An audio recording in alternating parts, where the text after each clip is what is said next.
Ayan mga boss, binunyag na ngayon ni City Senador Senate President Alan Cayetano na tinatakot talaga ang grupo nila na lumipat sa kabilang kampo. Planado talaga mga boss.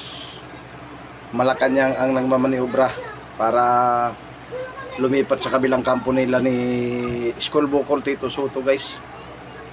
Nagsalita na si SP Cayetano na tinatakot, dinadarag na kung hindi susunod, hindi lilipat sa kabila, sasampahan ng kaso. Ang kaso nga, yung mga majority ngayon may paninindigan, hindi katulad ng minority, mga balingbing, walang paninindigan. Kung saan yung Agus, Daloy, saan yung Gracia, nandoon sila, ayaw na nilang sumama sa majority dahil takot sila makasuhan Kaya ang ginawa nila ngayon, yung grupo ni Alan Cayetano, yun ang tinatakot nila na pag hindi sumama sa kabila, kakasuhan, kasampahan ng kasong plunder. Grabe talaga itong panggigipit talaga. Politika talaga mga idol. Dapat nga sana ngayon lang tayo magtiwala sa grupo ni Alan Cayetano dahil talagang hindi sila may kinakampihan niya, sa neutral sila. Samantala yung sa grupo nila Tito Soto may tinatakot talaga. Nililihis nila yung investigasyon ng Blue Ribbon Committee. So dito natin masasabi talaga mga idol na politika talaga.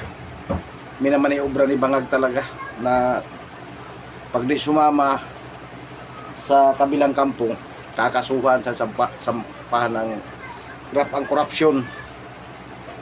Doon na natin nalaman dahil nagsalita na si Senate President Alan Cayetano. Kaya sa Lunes mga idol, siguradong may kulitan na naman. Gusto talaga nilang mapalitan si SP Cayetano dahil sa takot na sila naman ang balikan nito sa investigasyon. Dahil na si SP Cayetano na bubuksan na yung Blue Ribbon Committee sa flood control sa June 4. Sisimula na ang pag-iimbestiga ulit yung investigasyon ni Pinky Lacson dahil talagang hindi katagap-tagap dahil may kinikilingan siya.